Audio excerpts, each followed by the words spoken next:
tengan paciencia que ya va. Voy a apagar la cámara por la duda.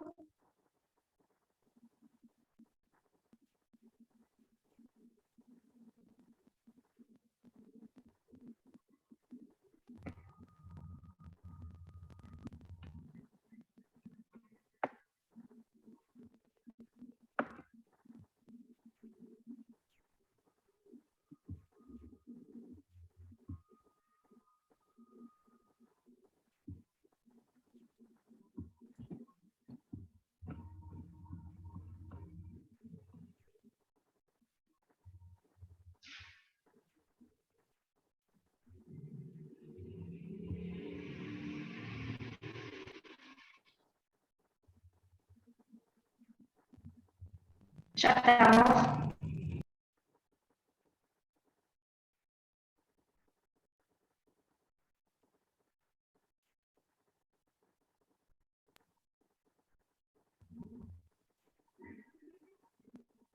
Normi. Buenas tardes a todos los que nos están escuchando. Les estoy presentando la charla sobre por qué sitios de memoria hoy, aportes para construir una nueva ley.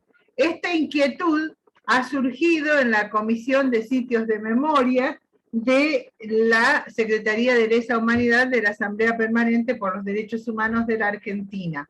Gente muy joven que nos va a dirigir hoy la palabra y que tiene muchísimo interés en este tema que para los que tenemos unos añitos más es fundamental, decía yo, hoy, porque tiene que ver fundamentalmente con que otros temas como los juicios por una cuestión biológica pueden llegar a terminarse y es maravilloso que los jóvenes busquen defender esos lugares desde donde podrán tener la historia reciente siempre presente. Como todo proceso, los sitios de memoria de todo el país se encuentran día a día frente a nuevos desafíos que interpone el escenario político y social del presente.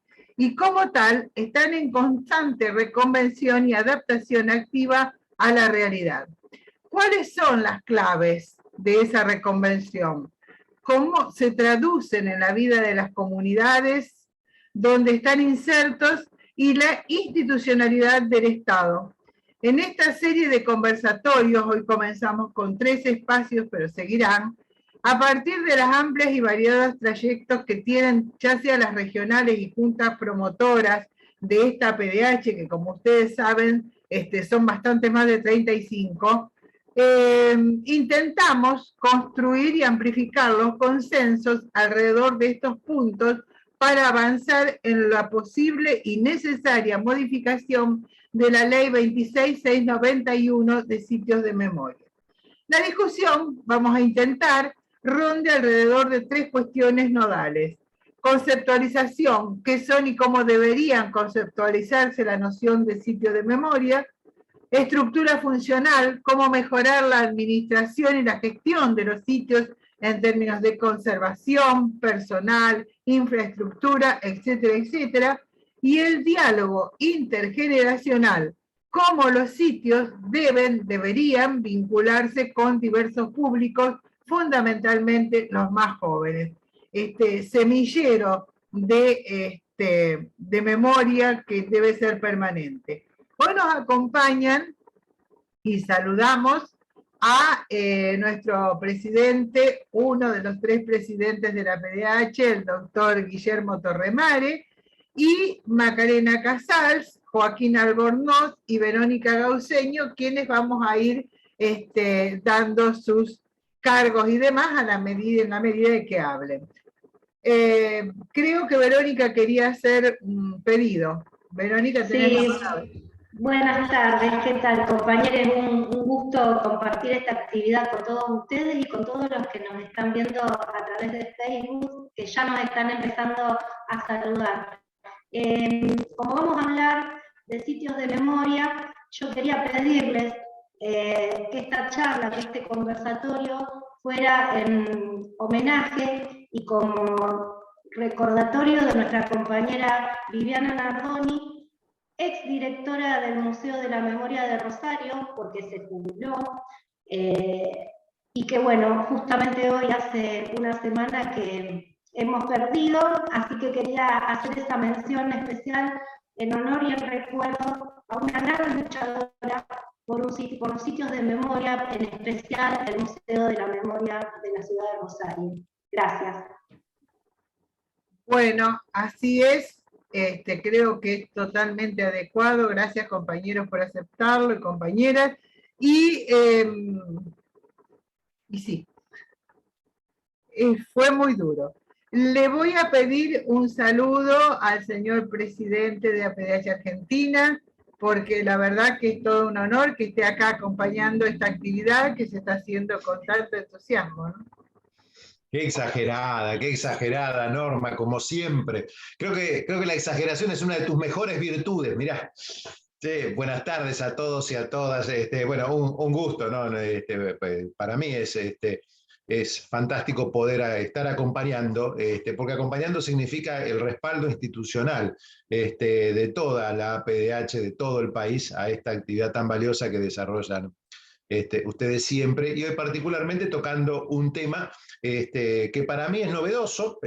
Yo voy a aprender hoy acerca de cómo tendríamos que modificar esta ley, que tendríamos que incorporar o que no, así que estoy acá con mucho gusto y con mucha humildad. Quiero decir sencillamente que la memoria se construye de múltiples maneras, ¿no? Señalizar lugares, objetos claramente es una forma, y es una forma que no es original nuestra, es una forma que el mundo también lo ha adoptado. Todos los países que vivieron procesos trágicos de genocidios, en todos vamos a encontrar sitios de memoria con mayor o con menor énfasis. Y cuando mayor es el énfasis que se le pone a esa señalización, eso significa que la sociedad lo tiene mucho más claro. Así que me parece que el tema es fantástico, de modo que nada más para agregar que el agradecimiento, y bueno, y acá estamos para escuchar. Gracias. Bueno, muchas gracias, Guillermo. Tengo que contarles, si me lo permiten, nos saludan Noé Castañeda de Regional Rosario, Richard Elmiri de Mendoza, Citao Casals, que saluda, Claudia Gota de Rosario, Sergio Marioni también de Rosario, María Celia Fernández, Lautaro Ruiz, los rosarinos están como locos, Alicia Carolina Cuña de Tucumán, APDH Esquel, compañeras de Villa Gobernador Galvez, Verónica Ledesma, Lucas Mazuco, que es el coordinador del Museo de la Memoria de Rosario, y seguimos esperando saludos. Y yo quería decir también, es cierto, uno a veces durante años y años hace las cosas, pero vienen estos maravillosos jóvenes que además de hacerlas, estudian y se preocupan cómo seguir, ¿no? Y esto es lo bueno de esta PDH y su recambio. En primer lugar, nos va a dirigir la palabra una de las compañeras más nuevas que tenemos en la PDH, pero es miembro de la dirección de Regional Mendoza, recientemente elegida asambleísta federal nacional al referéndum de la próxima asamblea, por lo cual la felicitamos. Macarena Casal, te doy la palabra. Muchas gracias, Norma. Bueno, buenas tardes a todos y a todas. Yo, como ya lo dijo Norma, soy de la Regional Mendoza, formo parte de dos espacios de memoria, uno que está un poco más constituido, que es el espacio de memoria ex-D2, y otro que estamos en la construcción de este espacio, que es la excomisaría séptima. Para comenzar, digamos, para entrar un poco en el contexto de lo que es la provincia de Mendoza, primero que nada es aclarar de que es una de las pocas provincias que no adhiere a la ley 26.691 de espacios y sitios de memoria, por lo cual se nos ve un poco más complicado llevar a cabo estos espacios de memoria. En Mendoza hay 40 sitios de considerados de memoria, en los cuales no solamente hay lugares que funcionaron como centros clandestinos de detención, sino también los lugares de enterramiento clandestino y puntos de apoyo sanitario. Uno de los, el D2, que es el espacio de memoria ya constituido que tenemos acá, fue donde funcionó el mayor centro clandestino de detención de la provincia. Anteriormente, previo a la dictadura cívico-militar eclesiástica, fue el Departamento de Informaciones 2, fue donde se fue gestando todo el plan de inteligencia que llevó a cabo la policía y el ejército para luego secuestrar y armar los operativos en los cuales secuestraron y detuvieron a los compañeros y las compañeras. Este espacio de memoria es reciente, como Mendoza no adhiere a esta ley, bueno, es difícil, y en el año 2013 el gobernador Paco Pérez cedió parte del edificio. En ninguno de los edificios nosotros estamos, digamos, totalmente, no los ocupamos totalmente. Cuando digo nosotros hablo de todos los organismos de derechos humanos que funcionamos en la provincia, que estamos todos, tanto hijos como expresos, como las mujeres sobrevivientes, que es un organismo que se ha formado hace poco, junto a los hijos también, todos los organismos llevamos a cabo estos lugares. En el 2013 se cedió una parte, que es la parte del entrepiso, que es, digamos, lo que se considera que funcionó en torno, digamos, a la represión, que tenemos, digamos, la parte de las celdas y lo que funcionó como la sala de interrogatorio. También funciona en el espacio el Archivo Provincial de la Memoria, donde tenemos todos los archivos que pertenecieron a la policía, los que quedaron. Lamentablemente no hay archivos de la época de la dictadura, porque como sabemos, todos fueron destruidos y quemados. Tenemos ese pequeño espacio, lo cual seguimos compartiendo, lugar con la policía o con las fiscalías. Tenemos que, por ejemplo, cuando nosotros realizamos las visitas guiadas a las escuelas, hay que pedir permiso al jefe de la policía de ese lugar para que él nos pueda abrir la puerta, y les tenemos que avisar los horarios en los cuales tenemos que ocupar el lugar. También me ha pasado, yo soy una de las personas que hace los recorridos guiados por el lugar, estar con estudiantes y que se aparezcan los policías con las itacas, con los cascos, y, o sea, el hecho de compartir, ¿no?, esa realidad de tener como un espacio de memoria, y que al mismo tiempo siguen llegando personas detenidas a ese lugar para digamos, interrogarles, para tomarles los testimonios. Sigue funcionando, digamos, hay un paralelismo muy, muy grande en ese espacio, en el D2, y en la comisaría séptima también hay otro paralelismo, que es con el municipio, que digamos, el edificio está en manos del municipio, dejó de ser de la policía en el 2019, y en el 2020 pasó a manos del municipio. Es un gobierno que tiene un pensamiento totalmente diferente, y un discurso y un relato totalmente diferente al cual tenemos los organismos de derechos humanos. Como sabemos casi todos, que es, ¿no?, el discurso que tiene Cambiemos con respecto al genocidio y a todas las políticas que se llevan a cabo de memoria. Entonces lo que nosotros tratamos de hacer es, bueno, ocupar el lugar y dejar que ellos hagan su actividad, que han vuelto el espacio de memoria, lo han convertido en una casa de la cultura, la cual está llena de, digamos, que no tiene, digamos, está llena de flores y de cosas, digamos, en un lugar del cual tiene que ser de reflexión. Ellos lo hacen pintar como un lugar muy, muy bonito.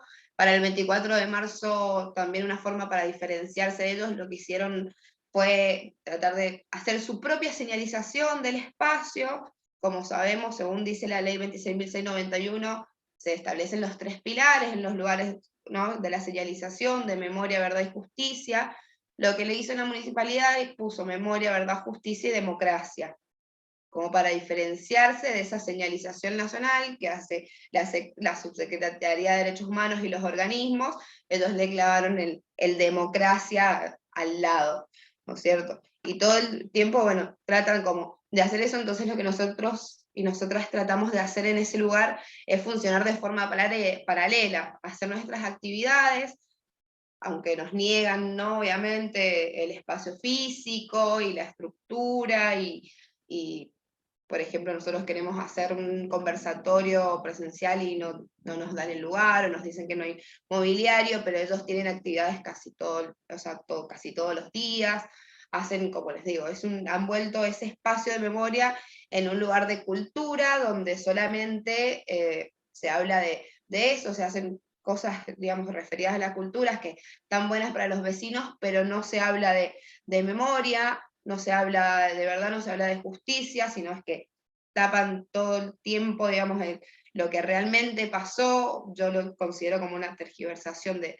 la historia, lo que ellos quieren hacer, porque es como todo lo bonito ahí, y no hablamos de memoria y de lo que realmente pasó en el lugar, y es algo que, bueno, como Mendoza no adhiere a dicha ley, no podemos, digamos, pelearlo mucho, pero los espacios de memoria funcionan igual, aunque no tengamos presupuesto, ni tampoco tenemos empleados o empleadas en los espacios de memoria. Quienes hacemos las visitas guiadas son sobrevivientes del lugar, o personas que acompañan.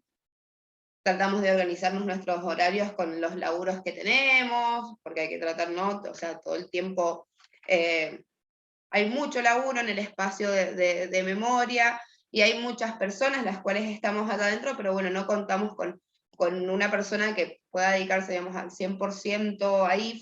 Igual funciona la Subsecretaría de Derechos Humanos, entonces las chicas, por suerte, ya sí están todo el tiempo ahí, pueden, digamos, darnos una gran mano con eso, pero no contamos con personal del espacio, no contamos con un presupuesto, por lo tal también se nos complica mucho, o a veces si se rompen cosas es muy difícil, digamos, poder hacerlo, es difícil poder llevar a cabo las acciones que hacemos de baldosas de memoria, o homenajes que queremos hacer a los compañeros. Entonces la Universidad Nacional de Cuyo nos da un pequeño presupuesto, bastante ayuda al presupuesto a través de proyectos, y a través de eso es como funcionan los espacios de memoria. O también armamos stand de libros para poder juntar plata. Por ejemplo, para la señalización que hicimos el 24 de marzo, hicimos un banner, y bueno, para poder juntar eso empezamos a vender libros. Entonces es como que, bueno, tenemos que tratar de rebuscarnos, ¿sí? Entre, bueno, con el tema del dinero, con el tema de los horarios de cada uno, de quienes formamos parte de los espacios, para poder acomodarnos, de no contar con un lugar que sea totalmente nuestro, porque bueno, como tenemos solamente lo que es el entrepiso, es un edificio gigante y solamente está el entrepiso en el de 2, y en la séptima tenemos una oficina que ni siquiera es nuestra, porque ni siquiera tenemos llave de la oficina, sino que nos abren esa oficina cuando vamos o cuando queremos hacer nada, y todo eso, bueno, es consecuencia de que Mendoza no diera la ley, porque no podemos, digamos, hacer ningún tipo de reclamo ni a la municipalidad, ni tampoco a la provincia, para que nos ayuden o nos den un presupuesto, porque no tenemos una ley que nos avale, a pesar de que en Mendoza se hacen las señalizaciones bajo la ley, los espacios no funcionan bajo la ley. O sea, es como que se usa la ley cuando se conviene, cuando le conviene al Ejecutivo, ya sea provincial o municipal, usa la ley, el marco de la ley 26.691, pero cuando los organismos de derechos humanos pedimos o reclamamos algo, la ley no existe, porque Mendoza no adhiere a la ley, entonces no se puede hacer nada. Pero bueno, tratamos de que funcionen, y de tratar de abrirle las puertas a la juventud, sobre todo, ¿no? De tratar de crear un lazo, no solo con la comunidad en sí, sino más que nada tratar de darle a los jóvenes. Por eso hacemos muchas visitas, recorridos guiados. Ya en el D2 llevamos hasta en el 2000, ahora en este año 2022, ya llevamos más de 500 estudiantes que han pasado por nuestro espacio de memoria, haciendo los recorridos guiados, o haciendo las pasantías para la universidad. Entonces ahí tratamos como, bueno, de llegarle a los jóvenes, y los jóvenes, por suerte, siguen visitando el lugar, y muchos se quedan, digamos, después de terminar de hacer las visitas, o de hacer las pasantías se quedan en el espacio y brindan su apoyo, se quieren sumar, van a las actividades que tratamos de hacer, siempre tratando de invitar y de tener, digamos, ese lazo tanto con la universidad como con las escuelas secundarias, y bueno, las escuelas primarias es un poquito más difícil, pero también tenemos una comisión de pedagogía, la cual prepara, digamos, tanto cuando es un recorrido para chicos de primaria, que son chiquitos y es difícil a veces contarles lo que sucedió ahí y hacer el recorrido, entonces bueno, tratamos siempre de poder llegar a la comunidad y sobre todo a los jóvenes, ¿no? Que son quienes que tienen que seguir, digamos, transmitiendo memoria y seguir exigiendo verdad y justicia.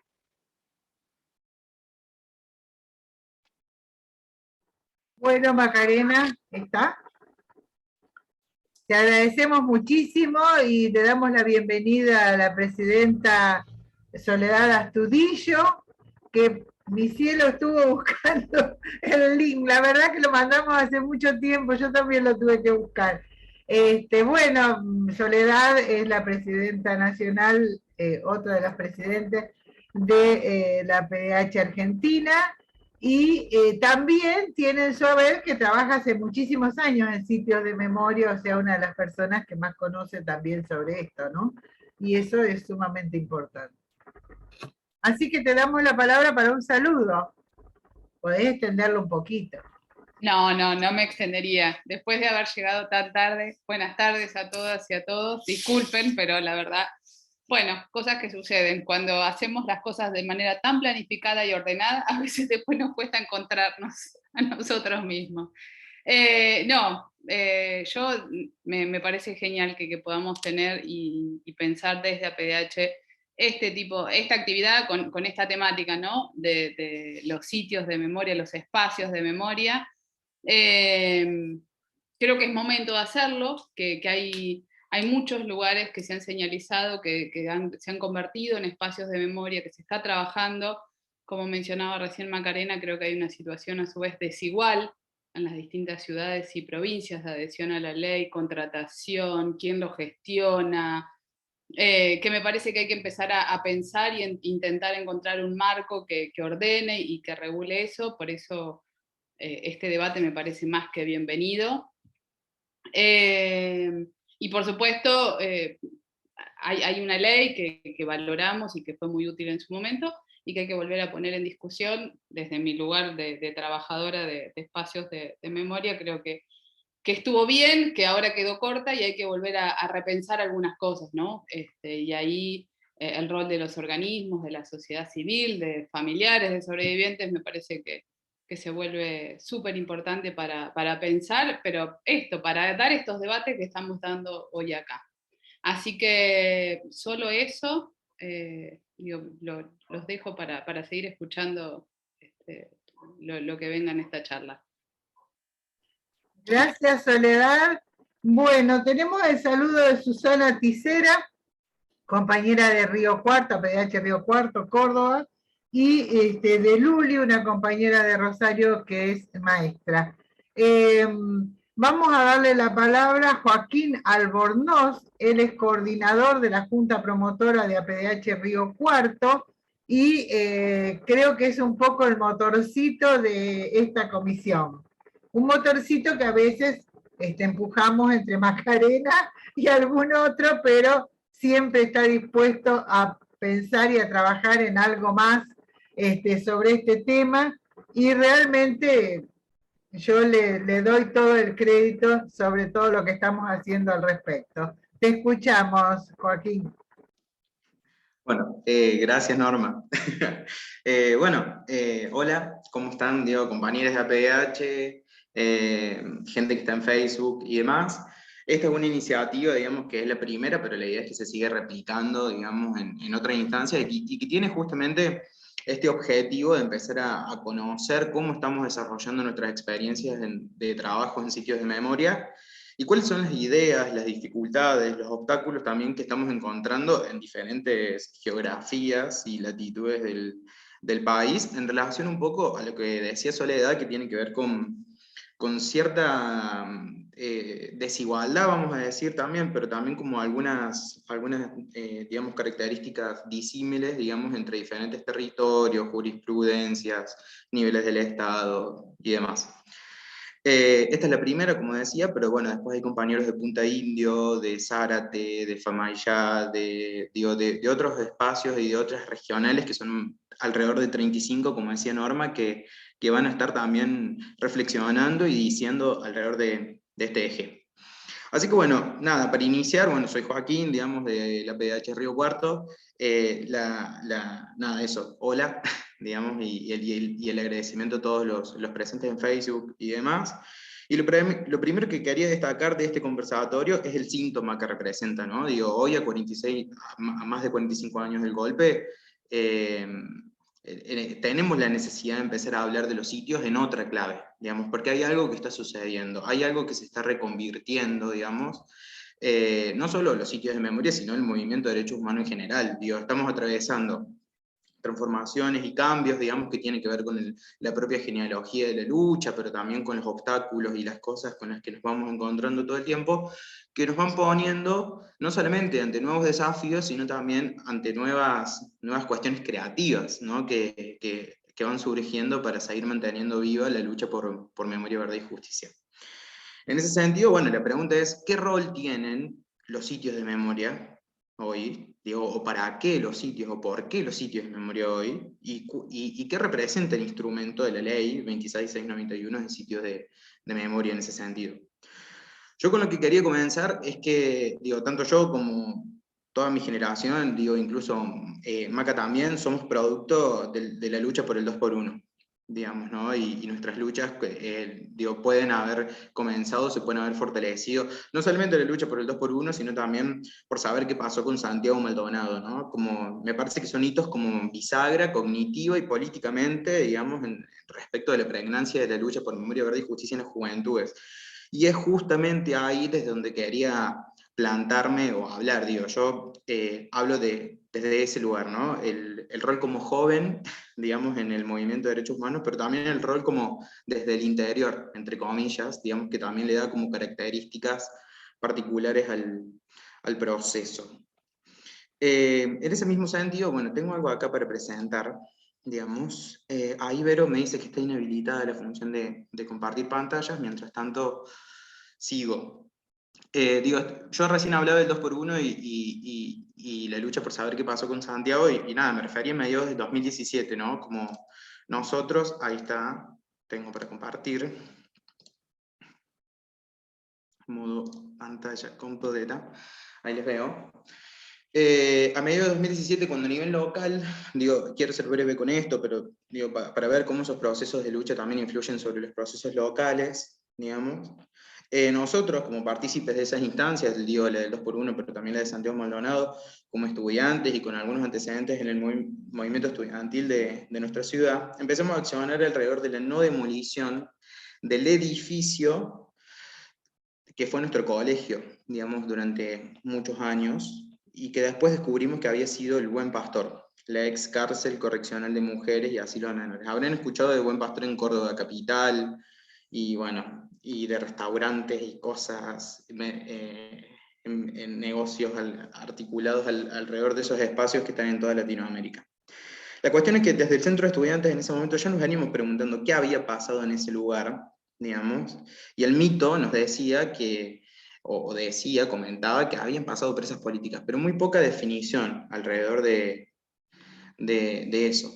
Así que con el contrapunto de la dirección de la escuela, y ni hablar de la congregación de monjas, digamos, dueña de ese espacio, al menos hasta el año pasado, de una porción del terreno, comenzamos a investigar para reunir los fundamentos alrededor de la preservación y hacer público lo que descubrimos. Y obviamente, tanto es así, digamos, que logramos frenar un emprendimiento inmobiliario alrededor de este edificio que queda a 7 cuadras de la Plaza Central, así que imagínense lo que vale, digamos. En ese sentido, sin dudas, despertar memorias molesta a veces. Tanto así que el 22 de marzo del 2018, digamos 2 días antes del 24, la dirección de la escuela nos echa del edificio, más o menos nos restringe la entrada, entre comillas, para seguir haciendo la investigación que tenía que ver con el reconocimiento del lugar por parte de sobrevivientes, asiladas y demás. Y ahí comienza, bueno, una larga historia de lucha, de actividades, movilización, intervenciones, que derivó básicamente en la donación de una parte de la manzana, digamos, del 16% del terreno a la municipalidad en concepto de un espacio comunitario, y la reciente declaración en diciembre del año pasado como patrimonio cultural, ambiental y arquitectónico de la ciudad. Pero bueno, como la idea no era hacer del conversatorio, digamos, un espacio catárquico, ni mucho menos, que quería destacar algunos puntos alrededor del estado de situación de los sitios de memoria, ¿no? Que son esos que decía Norma. La conceptualización alrededor de qué es un sitio de memoria, la estructura funcional de los sitios y algunas claves para el diálogo intergeneracional en esos espacios. En lo que tiene que ver con la conceptualización alrededor de qué son los sitios de memoria, digamos, venimos discutiendo algunas cuestiones claves, ¿no? Que en la práctica, hoy, digamos, la noción de sitios de memoria supone algunos desplazamientos y algunas ampliaciones. Es importante destacar que la ley, digamos, la 26691, contempla la reglamentación en realidad dos tipos de sitios de memoria, ¿no? Los reconvertidos o resignificados que llevan adelante de modo permanente actividades educativas, culturales y artísticas, denominados como espacios, y los sitios que funcionaron como centros clandestinos de detención o donde sucedieron hechos emblemáticos vinculados al terrorismo de Estado. Esa es como una primera conceptualización de lo que dice la ley, digamos. Sin embargo, aparece esta idea de que una de las ideas del encuentro federal, digamos, no sé si hubo compañeros que pudieron participar de esa instancia también, es que la ley es restrictiva respecto de la conceptualización que hace de los sitios. Y acá me parece importante retomar algunas discusiones y algunos desplazamientos latentes y en discusión en el movimiento de derechos humanos. El primero, vinculado a la afirmación de que fue genocidio. Ahora bien, ¿a qué nos referimos cuando decimos fue genocidio? Digamos, ¿no? Si bien el concepto fue utilizado tempranamente, podemos decir que incluso hoy, en algunos espacios de la vida social y política, digamos, no está instalado el término como tal, o al menos esa es nuestra experiencia en algunos espacios de acá de la ciudad. Y si bien hay diferentes nociones de genocidio, todos comparten algo, ¿no? Que tiene que ver con ese elemento común que dice que el genocidio es un proceso de destrucción de un grupo, de la población, a partir del intento de destruir su identidad, y de este modo aparecen como dos cosas clave, ¿no? La destrucción de la identidad por un lado, y la destrucción total o parcial de los grupos. Después vienen algunas discusiones alrededor de qué es, la instalación del modelo económico, modelo cultural y demás.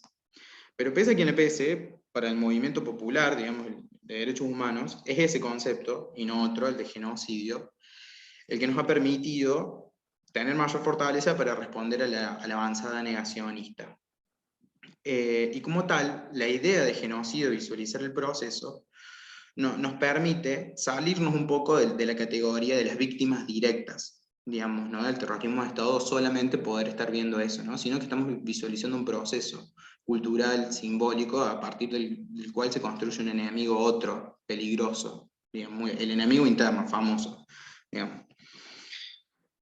Justamente esto es lo que nos permite destacar las memorias subterráneas, digamos, ¿no? Esto de pensar no solo en las víctimas directas, sino también en otras vinculadas con el terrorismo de Estado.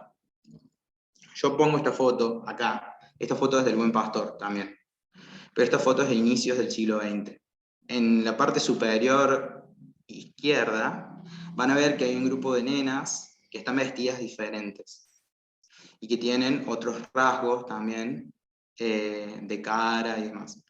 Nosotros, en hipótesis, digamos, en el trabajo sobre el sitio, visualizamos también que pueden haber sido descendientes del pueblo ranquel, digamos, en la post-conquista del desierto, que ha marcado, digamos, nuestras ciudades a sangre y fuego en nuestra construcción identitaria, digamos, Roca y los pueblos originarios y demás. Entonces, ese desplazamiento de la idea de genocidio nos permite también ver esas dos ampliaciones que estamos discutiendo en el movimiento de derechos humanos, digamos, la discusión sobre la temporalidad y la discusión sobre los derechos.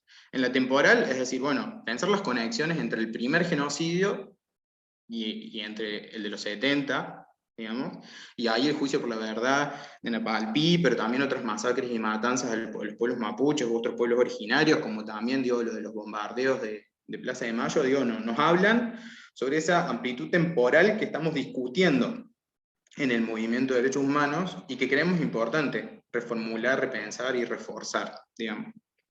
Pero por otro lado, a eso también se le suma la amplitud de derechos. Digamos. ¿Qué quiere decir esto? Digamos, que no solamente vemos o pensamos en las víctimas directas, sino también en memorias reconvertidas u otras lecturas sobre el pasado. Ahí aparecen las lecturas de la memoria feminista, digamos, y de las diversidades, las memorias de los sectores populares. Podemos empezar a pensar también en la responsabilidad civil y empresarial de la dictadura. Empiezan a surgir como otras narrativas, digamos, que amplían justamente la mirada del terrorismo de Estado. Aquí va con esto, digamos, justamente. La pregunta es, bueno, ¿y entonces cuáles son los sitios de memoria? Digo, ¿solo los vinculados al terrorismo de Estado, como dice la ley? ¿O podemos pensar en otros sitios de memoria que estén implicados también, incluso con otro genocidio, digamos, pero que comparte elementos estructurales del genocidio de los 70? Otro planteo, bueno, acá vemos, el buen pastor era la complicidad de un sector de la iglesia. Vemos a un obispo ahí en el medio, y vemos también las particularidades que tiene ese espacio como el servicio del terrorismo de Estado. Otra conclusión alrededor de la estructura funcional, o una lectura sobre lo que estamos viviendo, o cómo lo estamos viendo, es que los sitios de memoria son parte de una política urbana territorial, pero no se trata como tal. Digo, recién lo venía diciendo Maca claramente. Digo, recuperar un sitio de memoria es disputar la ciudad, es disputar los espacios, es disputar el territorio, digamos. Y como tal, digamos, el abordaje o la necesidad de pensar la ciudad o los espacios comunes es clave. Acá hay una palabra importante, me parece, más allá de lo que podemos decir sobre urbano, territorial, lo que sea, que es democratización de la ciudad, o de los espacios de la ciudad, o del suelo, o lo de los territorios. Seamos claros, ningún proceso de recuperación y refuncionalización de los sitios viene de arriba, implica largos y tensos periodos de disputa con el Estado, como recién venía diciendo Maca, respecto de lo que tienen que discutir con la policía, respecto del ingreso o no, sobre todo cuando hablamos de comisarías y cárceles, pero también con actores privados, que tienen sus negocios inmobiliarios alrededor de estos sitios, digamos, y que me parece importante tener en cuenta eso, digamos, para visualizar contra quiénes estamos trabajando. Y por lo general esos actores privados no son Doña Pancha, que compró una casa que justo había sido, son empresarios, desarrollistas inmobiliarios, que lo que hacen es acentuar y profundizar el proceso de mercantilización de nuestras ciudades y de gentrificación urbana. Y los sitios, o nosotros como trabajadores de los sitios, tenemos que estar atentos también a esos procesos, que son ni más ni menos que la democratización de la ciudad. Es básicamente pensar el rol del Estado en la gestión del espacio urbano. Pero hay una idea acá que me parece que es clave, que es que a los arquitectos, digamos, que se arrogan la gestión del espacio urbano, y a los historiadores, que se arrogan el vínculo con el pasado, digamos, hay que decirles, bueno, en realidad, quienes hacen la ciudad y quienes construyen el vínculo con el pasado es la gente, el pueblo, la sociedad, digamos, y es desde ahí que empezamos a trabajar. ¿Por qué digo esto? Porque por lo general, cuando hablamos de una política urbana territorial, pareciera que hablamos en términos técnicos. Quienes saben y quienes opinan sobre cómo refuncionalizar los sitios y cómo trabajarlos y qué hacer ahí, más tienen que ser o los arquitectos o los historiadores, digamos. Apuntamos acá al rol de las mesas de trabajo y consenso, al rol de los organismos, al rol de las organizaciones y los movimientos sociales, participando activamente de estos procesos, y no armar circos de falsa participación, como ya sabemos que existen en diferentes lugares. Ya voy culminando. Y después, por otro lado, que para la supervivencia, en esto en clave del diálogo intergeneracional, los sitios deben repolitizar un campo del presente. ¿Qué quiere decir esto? Que cuando hablamos de los jóvenes en el movimiento de derechos humanos, por lo general, dice, bueno, los jóvenes son los que transmiten, los jóvenes son los que tienen que seguir con esto y demás. Pero cuando nos topamos en realidad con el momento en el que los jóvenes se apropian de ese pasado, aparecen algunas discusiones y algunas tensiones que están buenas y son importantes de retomar. Por ejemplo, el 30.400. Bien. Son discusiones que surgen a partir también del diálogo intergeneracional. Entonces, la pregunta es cómo seguimos, digamos, ¿no? Y algunas propuestas alrededor de de la ley. Y aparecen dos cuestiones claves que tienen más que ver con lo social que con la ley en sí misma, digamos. En primer lugar, problematizar constantemente nuestro campo de acción, digamos, y preguntarnos sobre cómo nosotres, estructuramos nuestras propias concepciones y prácticas relacionadas con la memoria. Por ejemplo, estimulan la elaboración de un pasado compartido, visibilizan experiencias y sujetos ignorados, ayudan a comprender las relaciones de ese tiempo con el presente, abren paso a una memoria para la acción. Son preguntas que remiten a la cuestión de los usos y los alcances de la patrimonialización de la memoria, digamos, vinculada a las violaciones de derechos humanos. Si queremos un Estado distinto, tenemos que generar prácticas distintas, que está estrictamente vinculado con lo que venía diciendo Maca. Convirtieron un espacio en un lugar de cultura. Ok, a ver, ¿pero qué implica eso, digamos, en términos de patrimonialización y de museificación de esos espacios? Digamos. Y después, por otro lado, revincular la noción de sitio de memoria a la de patrimonio cultural, para revisar críticamente las formas tradicionales de transmisión y recepción de los bienes y los espacios patrimoniales, digamos, acoplando la idea de sitio y patrimonio a la de ciudadanía. ¿Qué quiere decir esto? Volver a esos lugares, no como espacios de los que se va a aprender y a creer, sino a pensar y a crear. No solo mirar, sino intercambiar, digamos. Básicamente, esto de la construcción del entramado social en los sitios. Con esto termino, digamos, propuestas concretas alrededor de la ley, digamos. Ampliar y aplicar la noción de sitio de memoria a otros espacios y lugares implicados en temporalidades y espacialidades, digamos, o vinculados a los otros genocidios. Digamos, esto implica cambios en el registro, la catalogación y la señalización de esos lugares, es decir, entre comillas, incorporar otros, sería. Trabajar la recuperación de los sitios de memoria como una política urbana territorial. Y esto implica no solo aceitar las jurisprudencias y mecanismos de interlocución entre el Estado municipal, provincial y nacional, que por ahí están desfasados y mucho, digamos, cuando hablamos de la gestión de los sitios, sino también contemplar y sugerir escalas de protección, zonas de amortiguación, abordajes interdisciplinarios, que era lo que decía recién, de conservación y restauración, recatalogamientos especiales para pensar los tipos de usos del suelo. Y por último, reconocer y contemplar el rol y brindar herramientas de gestión a las mesas de trabajo y consenso y a la sociedad civil en general en las políticas públicas de memoria. Hay lineamientos de eso sobre la CIDH, el Mercosur y demás, digamos, pero lo importante es articular espacios de cogestión y de participación genuina, digamos, espacios vinculantes en esos espacios de memoria. Por último, los sitios son y serán la materialidad ícono sobre el cual las futuras generaciones podrán verificar no solo la existencia de genocidios en el pasado, sino también advertir también las prácticas y los discursos que los fogonean en el presente. Básicamente, recuperar a los derechos humanos como una gramática emancipatoria. Eso, compañeros. Se me quedaron un montón de cosas afuera seguro, pero es eso. Gracias. Muy bien, muchísimas gracias, Joaquín. Probablemente la gente pregunte, tengo una deuda tremenda. Zulema Chester saludó en nombre de un sitio de memoria, pero si alguien encuentra el lugar, yo no encuentro más el mensaje. Espacio de memoria, el chalet. El Posadas, que está en el Hospital Posadas. Espacio de memoria, el chalet. Exacto. Perfecto, saludamos entonces a Zulema y bueno, la tecnología uno lo termina matando. Quiero decirle que está compartido muchas veces, que yo le he pasado el enlace a varios WhatsApp propios de la PDH para que aquellos que no han llegado lo puedan tener. Está preguntando a alguna gente si va a quedar guardado, le decimos que sí, queda guardado en nuestro Face, se va a pasar seguramente al Face nacional de la PDH Argentina, a la página de web y de YouTube de APH Argentina, si no es hoy, será mañana más tardar, y además lo vamos a grabar por las dudas, lo tenemos grabado un tiempo. Bueno, le vamos a dar entonces la palabra a Verónica Gauceño. Verónica Gauceño es presidenta de la Asamblea Permanente por los Derechos Humanos de la Regional Rosario, es asambleísta federal nacional, participa como en la comisión directiva. Siempre, nosotros cuando hablamos de participación siempre hablamos de ad honorem, ¿no?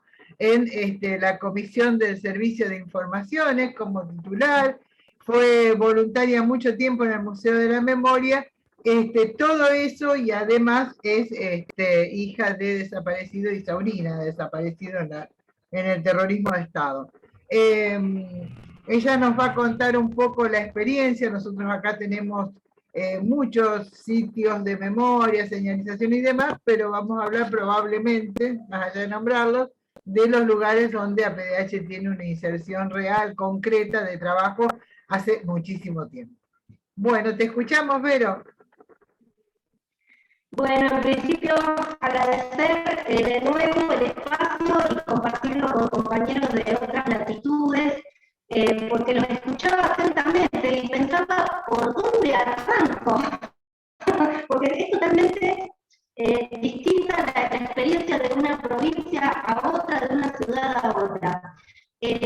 Acá en Rosario, la Asamblea Permanente por los Derechos Humanos participa en dos espacios de memoria, sitios de memoria. Uno es donde funcionó y hago relación con lo que comentaba Joaquín de la ley. Sí, Norma, decime. Tenés un ruido que molesta mucho, fíjate si lo podés resolver. Puede ser esto, a ver si lo dejo quieto, ahí está. Me muevo mucho cuando hablo, perdonen. Bueno, retomo.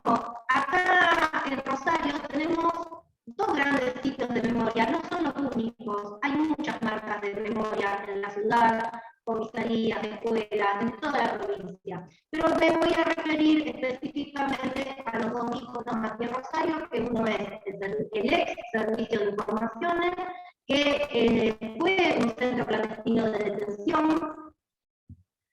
Ahí estoy admitiendo, perdón, a Eduardo, que está ingresando, y que sigue funcionando en la Pocharra de San Lorenzo y Dorrego. Digo, sigue funcionando en un lugar donde el edificio, que es toda una manzana, sigue perteneciendo al Estado provincial. Hago esta referencia porque el otro sitio de memoria, que es el Museo de la Memoria de Rosario, es un espacio del Estado, pero del Estado a nivel municipal. Quiero marcar esa diferencia en principio. En segundo lugar, antes de comenzar a contar nuestra tarea, pensaba en esto que bien señalaba Joaquín. ¿Por qué un sitio de memoria hoy, en la actualidad, a 45, 46 años de los hechos que queremos rememorar? Hablando con los compañeros del Museo de la Memoria, porque no me voy a atribuir este pensamiento, digamos, uno siempre construye con el otro, no uno en individualidad, sino que nuestras luchas, nuestras construcciones son colectivas.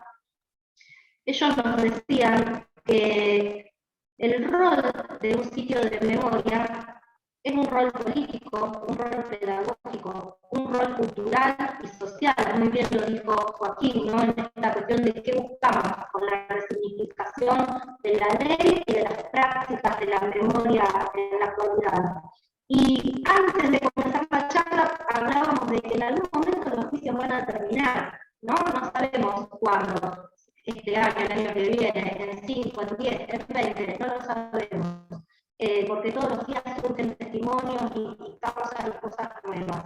Pero cuando ya esto haya terminado, cuando las madres no estén, cuando no estemos los hijos, cuando no estemos nosotros, es lo que decía Joaquín con respecto a las víctimas directas, van a estar los sitios de memoria.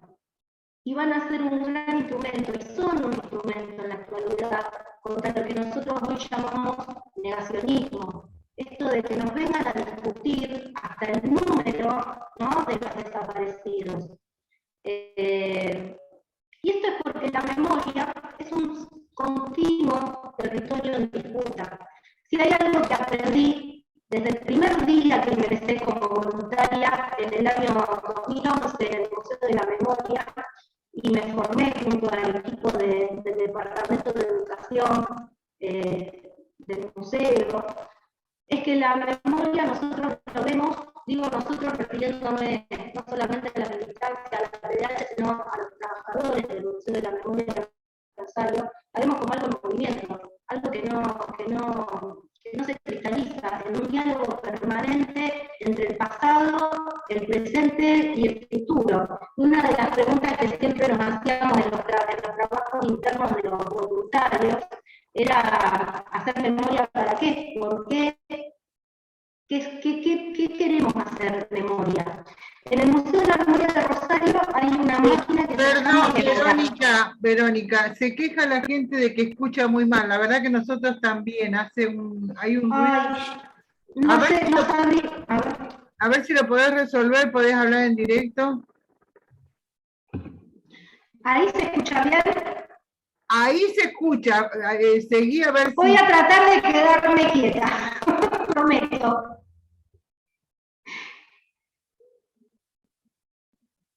Bueno, intento, si no me vuelven a parar y retomo.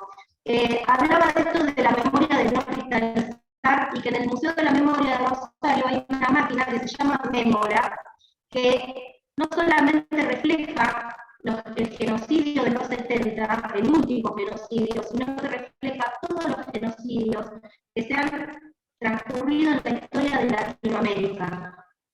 Antes, durante y después de todas las colonizaciones y golpes de Estado y todas estas matanzas que se han realizado generalmente el Estado contra la población, tanto indígena o pueblos originarios, mejor dicho, si no Claudia me va a retar, que está escuchando, un saludo para la compañera. Así que digamos, cuando hablamos de genocidio no hablamos solamente del genocidio, del último genocidio nacional, sino que hay uno más anterior que es el fundacional, ¿no? Partimos de la base de que este país nace de un genocidio. Pero bueno, no me quiero ir por las nubes, con respecto a las prácticas y a la dinámica de los sitios de memoria, yo decía al principio, no sé si se alcanzó a entender, que tenemos como, yo veo acá en estos dos sitios que marqué, que es donde APDH tiene presencia, como dos antagonismos, por así decirlo, que también coincide con lo que marca la ley que hablaba Joaquín, ¿no? Estas dos formas de caracterización de los sitios de memoria, los que fueron y estuvieron como centro clandestino de detención, y los otros sitios de memoria que fueron recategorizados, reutilizados o resignificados. En el servicio de informaciones, APDH, como bien dijo Norma, forma parte de la comisión asesora de ese centro clandestino de detención. Esta comisión se conformó por ley, la ley se sancionó en el año 2018 y recién hace 3 años que esta comisión entró en funcionamiento. Así todo, hace 3 años que no hemos podido conseguir que se complete el cupo con los integrantes que tienen que ser los representantes del Estado. Por ejemplo, los representantes del Poder Legislativo de la provincia de Santa Fe. Todavía no hemos conseguido que la Cámara de Diputados y de Senadores nombre a quienes van a representarnos en la mesa de diálogo con el resto de los organismos que sí estamos constituidos, no solamente APDH, también las constituyen familiares, hijos, colectivos de presos políticos. Hay una compañera que representa la Universidad Nacional de Rosario. Bueno, todas esas representaciones están, faltan las como dije antes, las del Estado. Y nos ha costado, llevamos 3 años nada más. De esos 3 años también, digamos, tengo que reconocer que los últimos 2 fueron en pandemia, pero digamos, nada obsta a que pudieran haber hecho este nombramiento, ¿no? Si bien ha habido también un cambio de autoridades y demás en el medio, pero bueno, para nosotros urge que sea, digamos, completado el cupo de la Comisión Asesora del Servicio de Informaciones. En ese sitio de memoria, ahora voy a ver si puedo compartir pantalla. lo que hemos podido hacer es construir entre todos un tríptico que se consiguió también con ayuda de las compañeras de la Secretaría de Derechos Humanos de la provincia de Santa Fe y de la Dirección de Memoria, poder llegar a tenerlo impreso y poder repartirlo hace 2 años. Este año no, el año pasado, para el 24 de marzo, que es donde se pudieron retomar algunas actividades, porque les recuerdo que estábamos en aislamiento obligatorio, pero las que hemos podido hacer, a ver si puedo compartir pantalla para que se vean las fotos. Avísenme si se ve, para que sepamos de lo que estamos hablando. También hemos conseguido, además de este tríptico, vuelvo a decir, hemos elegido las fotos de todos, también nos ha aportado gente de cultura de la provincia, sus ideas y su diagramación. Una intervención el 24 de marzo del año pasado, donde se instaló una bandera, que se marcó, más allá de la señalética que hay ahí en la esquina, se marcó desde la comisión que ahí hubo un centro clandestino de detención por el cual pasaron, que fue el más grande de la provincia de Santa Fe por la cantidad de personas que han pasado por el lugar. Pero al día de hoy, la actividad primordial de este sitio son las visitas guiadas. El sitio de memoria tiene 2 o 3 empleados, 2 de las empleadas están con un contrato precario, esto de que hablábamos, ¿no?, de la gestión de los sitios de memoria, que se necesita presupuesto y gente, porque si no hay gente que esté en el lugar disponible para cuando alguien quiera hacer una visita, es imposible que ese lugar se resignifique y funcione como corresponde, y para el objetivo que tenemos como militantes y como sociedad, ¿no? ¿Qué queremos? Que sea un lugar de puertas abiertas y demás, y poder contar lo que sucedió ahí adentro. Además de estos recorridos, lo que se hace en este sitio de memoria es que es la base o el asentamiento, digamos, de lo que es el archivo audiovisual de los juicios de lesa humanidad de toda la provincia de Santa Fe. Ahí es donde funciona el archivo de consulta y demás. Así que bueno, esas son las 2 grandes, digamos, bases de este sitio de memoria. ¿Y por qué digo el contraste con el Museo de la Memoria? Porque a 2 cuadras, cruzando la plaza San Martín, en diagonal de ese espacio, se encuentra el Museo de la Memoria de Rosario, el que yo contaba, el que ingresé en el año 2011, y durante muchos años fui voluntaria, fui guía en los recorridos escolares, tomaba los 3 turnos. A la mañana recibíamos escuelas primarias, a la tarde recibíamos escuelas secundarias, y a la noche, junto a Ale Cavaccini, que también es consejera de APDH y que ahora tiene la tarea de llevar adelante el área de constructores territoriales, digamos, de derechos humanos, que es el área territorial del museo. Con ella recibíamos a las escuelas nocturnas, a los EMPA y a las escuelas para adultos y especiales. Así que he tenido un largo recorrido y conozco muy bien todos los lugares del Museo de la Memoria. Tiene el área del Departamento de Educación, que se dedica no solo a recibir a las escuelas y a los contingentes escolares que van al museo, sino que también ponen empeño en que el museo vaya a las escuelas, y haya un diálogo continuo y directo entre los docentes, las comunidades educativas.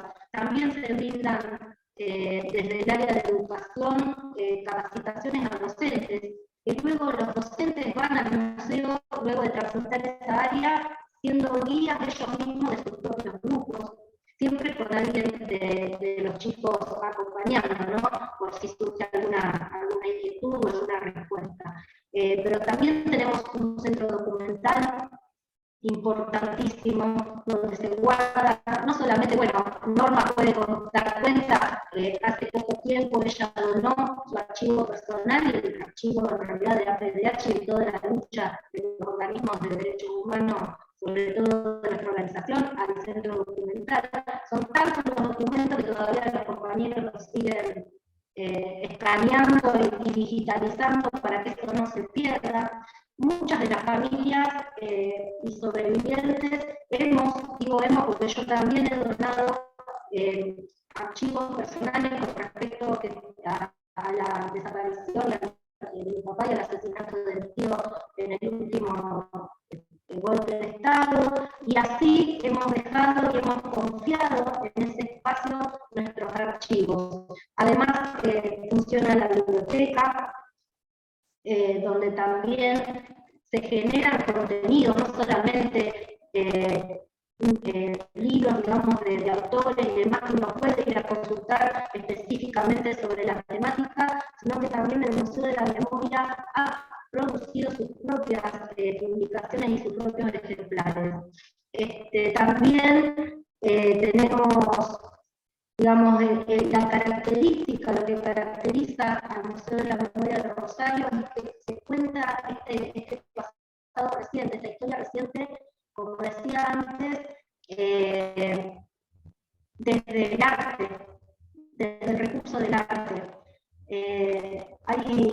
A los que no lo conozcan, yo la verdad que no tengo más que palabras de elogio, porque eso se lleva adelante gracias a todo el equipo de trabajo y a los trabajadores comprometidos, que están todo el tiempo pensando y repensando y cómo esto que decía yo al principio, cómo mantener ese diálogo continuo, ¿no?, con las violencias y los genocidios del pasado al presente. Y en eso está, por ejemplo, APDH acompañando y amadrinando a los constructores territoriales de derechos, que son jóvenes que han sufrido y que siguen sufriendo la violencia institucional, los distintos tipos de violencia en los barrios periféricos de la ciudad de Rosario, que han podido participar en el encuentro de jóvenes y memoria, esto que apuntamos a las generaciones futuras, ¿no? Esto que decía de que cuando nosotros no estemos, cuando los pisos no estén, cuando los sobrevivientes ya no queden,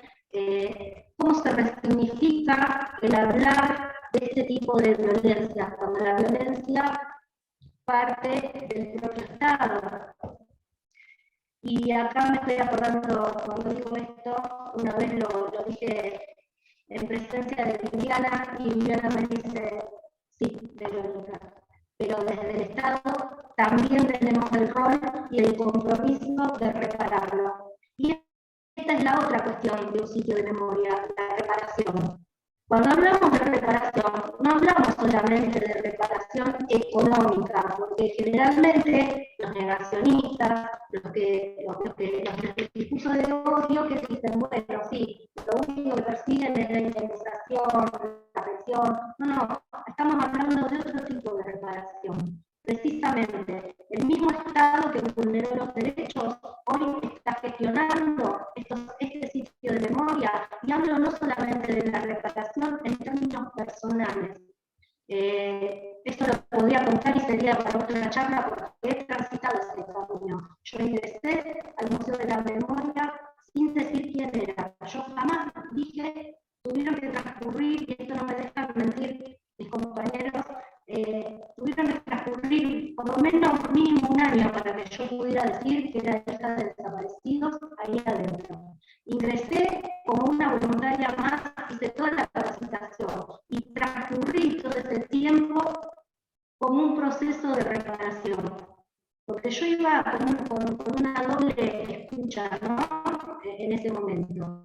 Y acá voy a parafrasear con toda la vergüenza y desfachatez del mundo a uno de los presidentes que está presente, a Guillermo Torremaré, en uno de sus distritos, cuando habla de las víctimas, dice, pero las víctimas directas, pero las víctimas, la sociedad no fue víctima. Si cuando hablamos de genocidio decimos que fue para exterminar a una porción de la población civil.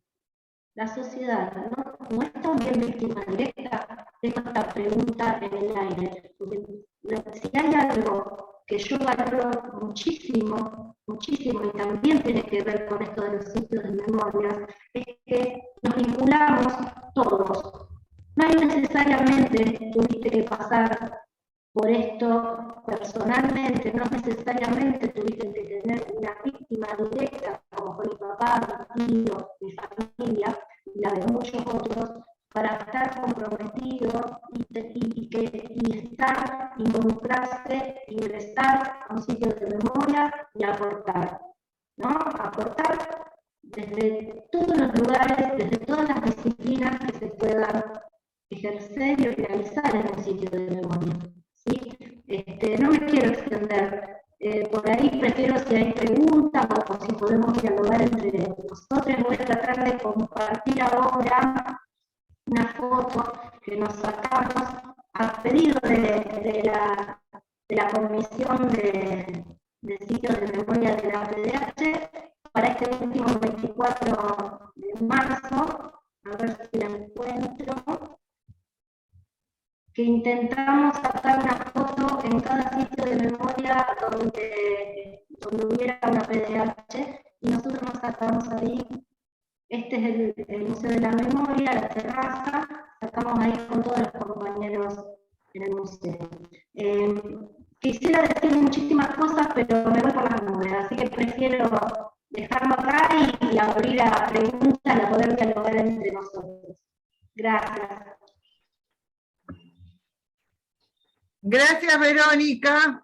Esta foto tiene que ver precisamente con una iniciativa de la comisión que fue hacer algún tipo de fotos en los distintos lugares, en los distintos sitios del país donde la PDH trabaja, y salieron cosas hermosísimas, ¿no? Recuerdo algunas como la de Punta Indio, emocionante, con la figura de los desaparecidos y demás. Te pido si podés sacarla, Vero, ya. Te agradezco. Mientras yo cuento que Viviana Buscaglia nos manda un abrazo desde el ex CCD Pozo de Quilmes. Claudia Andrea Gota comenta algo que tiene que ver con lo que planteaba Joaco, que es, dice hoy hay varias iniciativas para declarar el sitio de memoria a aquellos espacios y o lugares relacionados directamente con el genocidio indígena, y también hay otros lugares de carácter sagrado que se supone que están defendiendo.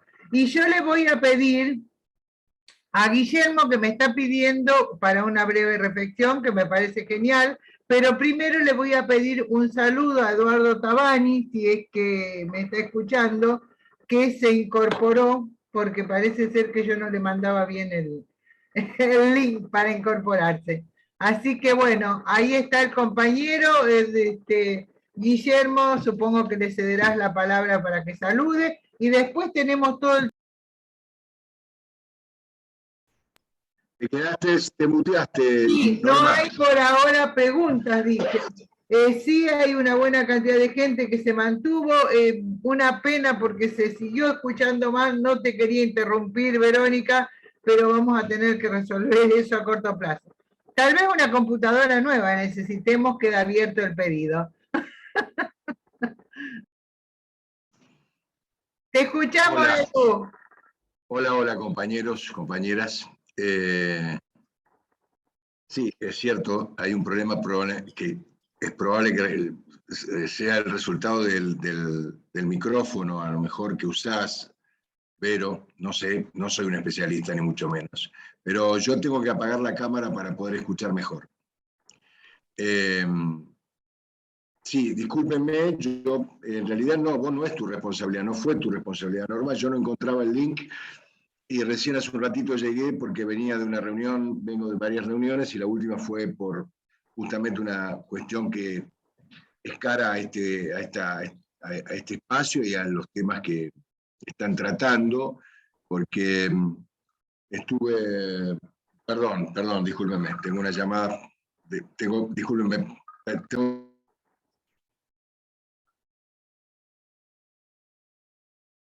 Te escuchamos, Guillermo, entonces, hasta que pueda incorporarse. Bueno, bárbaro, gracias, Norma. Fantástica todas las intervenciones. Yo quería hacer una brevísima reflexión en base a algo en el cual trabajé como abogado, voy a señalar eso que trabajé como abogado, pero la reflexión es, no nos damos cuenta a veces el producto de nuestra militancia y de nuestro trabajo que torna a los derechos humanos verdaderamente dinámicos y progresivos. ¿Por qué cuento esto? Cuento esto porque en el año 98, en enero del 98, el entonces presidente Carlos Menem dictó un decreto, que era el decreto 8/98, que ordenaba la destrucción, la demolición del edificio donde había funcionado la Escuela de Mecánica de la Armada, para hacer en ese lugar un parque en el cual se recibiera a las autoridades extranjeras cuando vinieran a visitar el país. A la semana hubo 2 personas, Graciela Lois por familiares y Laura Bonaparte, que presentaron un recurso de amparo, a la cual rápidamente adhirieron en aquel momento 2 legisladores nacionales. Uno era nuestro recordado Alfredo Bravo y otro era mi querido amigo Jorge Rivas, apoyando esa iniciativa, a la cual después apoyó el ombudsman o defensor del pueblo de la Ciudad de Buenos Aires, Antonio Cartañá. Yo trabajé en ese recurso en función de estos legisladores con los cuales yo colaboraba, y pasó por todas las instancias. Tuvo una sentencia de primera instancia, una sentencia de Cámara, y el tema llegó a la Corte, porque el Estado Nacional resistió el recurso de amparo planteado originalmente por Graciela y por Laura, que obviamente aludían al derecho a la preservación del lugar en función de lo que había sucedido en ese lugar. Y ellas decían, este lugar es muy importante para que algún día podamos saber el destino y podamos conocer la verdad histórica de los desaparecidos, entre los cuales estaban los familiares de ellas, de ambas amparistas. El tema llega finalmente a la Corte Suprema de Justicia de la Nación en el año 2001, que dicta una sentencia, y que yo voy a leer un párrafo nomás, donde la Corte dice: la Corte decidió que el amparo debía prosperar en protección del derecho a esclarecer la verdad de lo sucedido en el edificio donde funcionó la Escuela de Mecánica de la Armada, y conocer así el destino de las personas desaparecidas en ese ámbito y el destino de sus restos, y también el derecho de la sociedad de conocer la verdad histórica. Dijo la Corte, derecho que podría verse severamente afectado si se concreta la demolición del edificio en cuestión. ¿Yo por qué hablé del dinamismo, de la progresión de los derechos? Porque todo lo que nos contó Macarena, Verónica y Joaquín es mucho más que esto. En aquel momento para nosotros un sitio de memoria era preservar un lugar para investigar qué había pasado y para que se conozca la verdad histórica. Hoy nos han hablado de una cosa totalmente diferente. Nos han hablado del concepto de memoria que no existía en el año 2001. Por eso yo digo, qué fantástico todo este trabajo que se hace desde el movimiento de derechos humanos, qué fantástico cuando el Estado recoge eso y lo convierte en políticas públicas de memoria, de verdad y de justicia. Así que bueno, un poco la reflexión es cómo nuestra militancia tiene efectos concretos, reales, a partir de esto que estamos hablando. Nada más que eso, gracias. Gracias, Guillermo. Y está buenísimo, sí, ahora te doy la palabra, Eduardo. Está buenísimo que estos trabajos que de alguna manera se venían haciendo hace tanto tiempo tengan, yo lo decía al principio, en los jóvenes, un reservorio que les da explicación, que les da fundamento a esa estructura que nosotros hacíamos un poco sin pensar demasiado. Yo decía, bueno, nosotros hacíamos, los jóvenes ahora le dan futuro y para eso piensan y trabajan. Le doy la palabra a Eduardo, pero no me quiero olvidar antes de saludarla a Silvia Capricio, que creí que la saludé antes y no, creo que no. Eduardo, te escuchamos. Sí, mil disculpas, me he accidentado esta intervención con algún tema familiar complicado. Bueno. No, en realidad yo no había encontrado, decía, el link, o lo había perdido entre tantas comunicaciones, mensajes, etcétera. Por eso, cuando apenas llegué, me contacté con vos para solicitarte la plataforma y poderme conectar. Tenía muy registrado en mi agenda el encuentro de hoy. Me parece de mucha importancia, me parece muy valioso. Lamento no haber podido escuchar a los compañeros, a las compañeras. Entiendo lo que acaba de señalar muy bien Guillermo. Coincido absolutamente con lo que acaba de decir él y que será, por supuesto, lo que los compañeros y las compañeras, cuando tuvieron ocasión de manifestarse, señalaron seguramente con tanta precisión como lo que acaba de decir Guille. Hay todo un proceso un proceso que tiene que ver con el tiempo y con la evolución de los conceptos y de las prácticas sobre los conceptos. Yo decía que una de las últimas cosas que hice fue estar ahora, hasta recién, hace un ratito, en la ex-ESMA, en una reunión, porque estamos cerrando lo que ustedes saben perfectamente va a pasar el 22 de agosto de este año. Se conmemoran 50 años de la masacre de Trelew.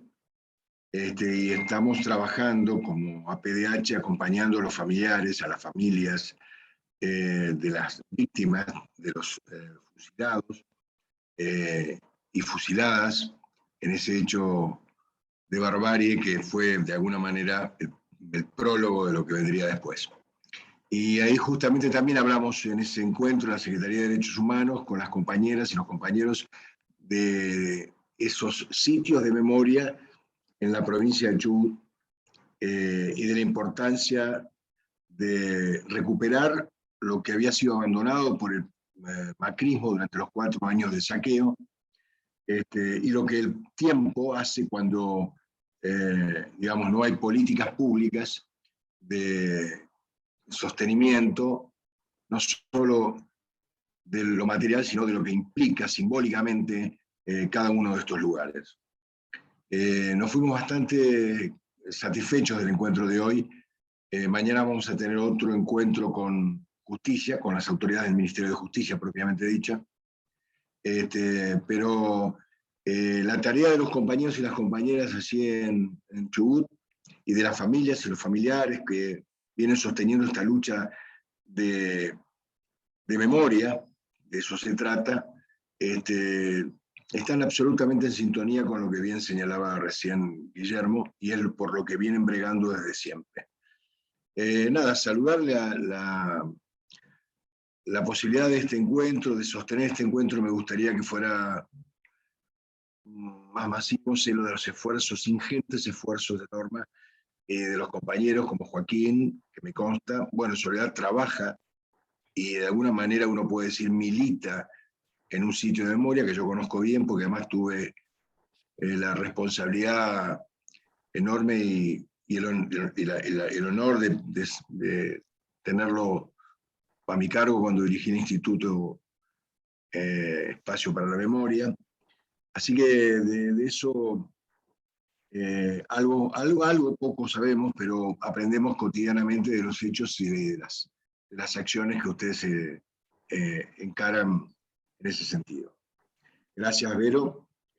Yo también tenía dificultades para escucharte, por eso tenía que apagar la cámara para hacerlo con más precisión, así que bueno, estamos a disposición y creo que es una tarea muy importante, por más que obvias razones, el poder sostener esto que es también parte de nuestra lucha, ¿no? Los sitios que son memoria viva de lo que pasó. Gracias, Eduardo. Quiero contar que nos dice María Celia Fernández, que estuvo saludando, que el próximo domingo señalizamos en Granadero Baigorria, Santa Fe, la masacre de las verbenas y el asesinato de Gauceño y Tetamansi en barrio San Fernando. Firma por Documenta Baigorria y Espacio por la Memoria del Cordón Industrial. Obviamente estaremos ahí con la compañera Verónica, que está invitada a hablar.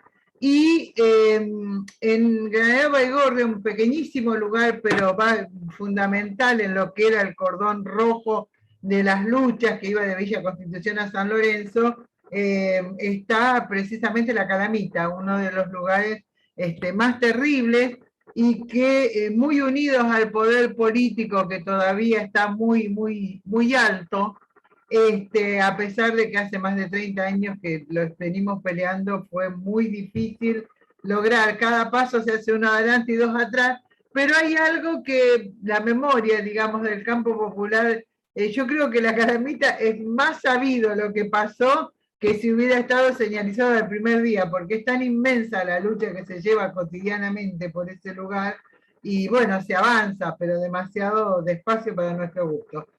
Hay muchas felicitaciones. Claudia Gota dice que está muy bueno el recordatorio de Guillermo, y la resistencia de estas compañeras, y bueno, que la Corte por una vez estuvo a la altura.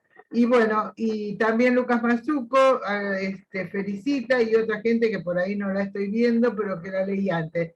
Así que si no hay preguntas y no hay nada más, creo que hemos cumplido con el objetivo de este conversatorio. Efectivamente vamos a seguir con representantes de otros lugares, porque bueno, es importante cuando uno mira la cara de la gente que tiene en sus manos esta lucha, tan jóvenes, tan comenzando y tan firmes y seguras, realmente es emocionante.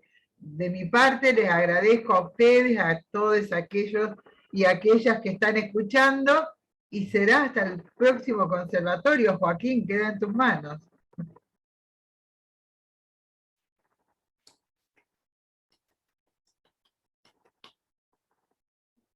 ¿Estamos?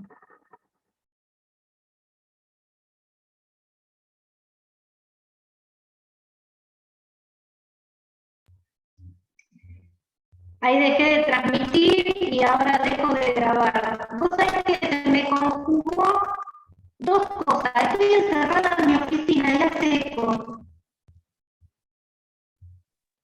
Sí, pero para mí es el ruido del micrófono, ¿viste cuando te moves? Algo de